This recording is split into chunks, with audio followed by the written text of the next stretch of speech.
महिलाओं के स्वाभिमान, सम्मान और सुरक्षा के लिए बनाए गए कानूनों का बड़े पैमाने पर हो रहा दुरुपयोग। खबर को विस्तार से जानेंगे, लेकिन उससे पहले लेते हैं एक छोटा सा ब्रेक। इस खबर के प्रायोजक हैं शारदा नारायण हॉस्पिटल, प्रतिबद्ध आपके स्वास्थ्य के लिए। सुपर मल्टी स्पेशलिटी सुविधा न्यूनतम दरों पर उपलब्ध। संपर्क करें शारदापुरम, शहादतपुरा, मऊ, उत्तर प्रदेश। संपर्क 9454868686। ब्रेक के बाद आप सभी का स्वागत है। खबर है यूपी के गोंडा के इटियाथू की, जहां भाकियू राजनैतिक के जिला अध्यक्ष शिवराम उपाध्याय निवासी जगन्नाथीपुर ने चर्चा के दौरान बताया कि वर्तमान समय में जो कानून महिलाओं के स्वाभिमान, सम्मान व सुरक्षा के लिए बनाए गए हैं, उनका बड़े पैमाने पर दुरुपयोग कर अपने दुश्मनों को परास्त करने, जमीन हथियाने, पैसे ऐंठने, ब्लैकमेलिंग करने का धंधा बड़े पैमाने पर चल रहा है। इस बारे में उन्होंने शासन व प्रशासन से मांग की कि इसमें थोड़ा सा सुधार करने की आवश्यकता है। भारत सरकार व प्रदेश सरकार की कई जांच एजेंसियां हैं, जिनसे जांच कराने के उपरांत दोषी पाए जाने पर ही गंभीर मामलों में मुकदमे दर्ज होने चाहिए। इस कानून से लगातार कई निर्दोष व्यक्ति पीड़ित हैं और कई निर्दोष जेल की हवा खा रहे हैं। वहीं प्रशासनिक अधिकारी या कहकर अपना पल्ला झाड़ लेते हैं कि उनसे क्या लेना देना। कानून बना है, एक पक्षीय कार्रवाई करते हैं, जिससे आम जनमानस काफी पीड़ित व लोगों के अंदर भय व्याप्त है। कुछ महिलाओं ने इस कानून का बड़े पैमाने पर दुरुपयोग करना शुरू कर दिया है। देखिए गोंडा से रिपोर्टिंग इंचार्ज पवन कुमार द्विवेदी की रिपोर्ट। क्या नाम है आपका? मेरा नाम भाई साहब शिवराम उपाध्याय है। और कौन सा पद है आपका? मैं भारतीय किसान यूनियन में जिला अध्यक्ष के पद पर हूँ। क्या मामला हुआ है उसके बारे में जरा कुछ बताएं। जैसा कि जानकारी प्राप्त हुआ है कि आपके कुछ चोरी की घटना का आरोप लग रहा है कि इससे क्या मामला है? हाँ, मामला ये जमीनी विवाद से संबंधित है। और रेणु देवी वाइफ ऑफ चंद्रिका प्रसाद निवासी ग्राम जगन्नाथीपुर ने आज कोतवाली में एक एप्लीकेशन फाइल किया था, जिसमें 4 लोगों को चोरी और फला उसमें नामजद कर दिया था, जो कि मैं कहना नहीं चाहता। और मेरा भी नाम था उसमें, जबकि मैं मेरठ की पंचायत से आ रहा हूँ। मैं 12 बजे दिन में पहुँचा हूँ और बार बार ये जमीन हथियाने के लिए निरंतर प्रयास कर रही है। 2 बार इसने जो है गंभीर धाराओं में प्रार्थना पत्र देकर मुझे ब्लैकमेल कर चुकी है। तो इसकी आप जानकारी आपने उच्च अधिकारियों को नहीं दी? हाँ, उच्च अधिकारियों को कई बार जानकारी दिया। उच्च अधिकारियों से मैं सहमत हूँ। कई बार इसका फंसाने का प्रयास विफल हुआ।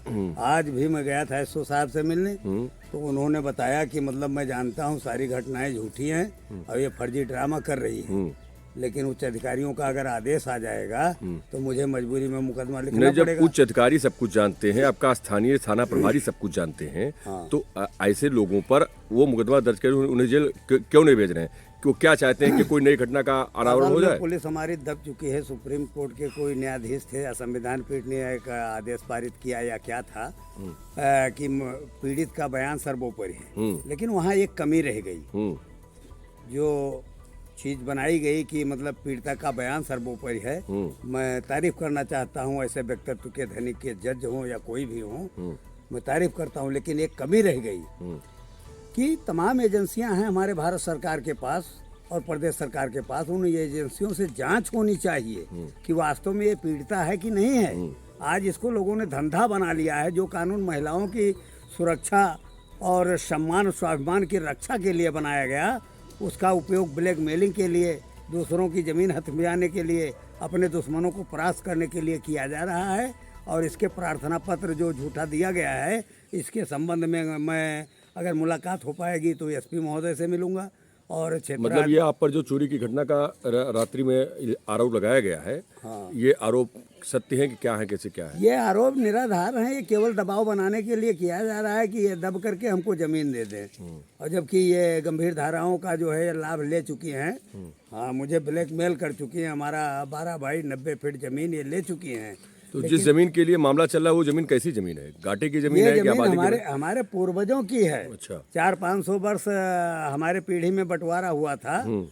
ये बहुत पहले इनका खानदान अलग हो गया था, और ये जो हमारी वर्तमान पीढ़ी चल रही है, इसके पहले वाली पीढ़ी में हमारे खानदान से इनकी पीढ़ी में मुकदमा भी चल चुका है। वो मुकदमा लगभग 100-125 वर्ष पुराना हो चुका, उसके रिकॉर्ड हमारे पास नहीं है। नहीं तो ये पहले से ही निपट गया है हमारा सारा मामला। अब ये अपना हिस्सा मांग रही हैं। तो ये सबसे लायकदार सुकन्या आई है इस घर में।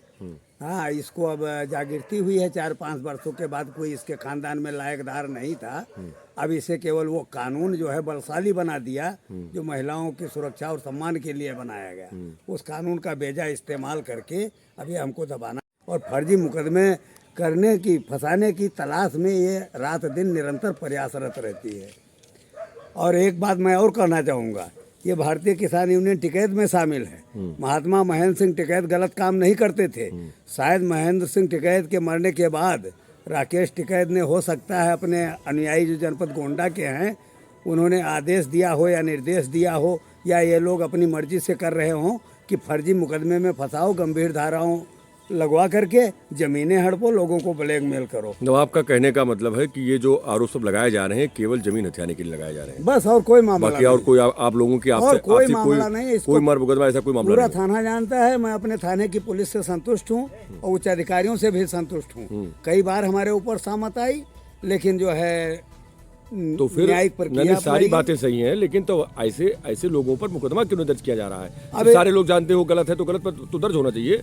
अब ये जो है कानून का विषय है, पुलिस रेगुलेशन एक्ट क्या कह रहा है। अब हम कानून देखेंगे, लोगों अधिकारियों से जानकारी करेंगे और इसके संबंध में अब हम जल्द से जल्द पंचायत भी लगाएंगे। वो पंचायत हमारी आर पार की होगी, क्योंकि अब हम बहुत परेशान हो चुके, पूरा परिवार परेशान है।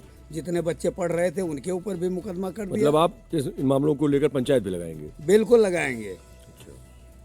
चलिए।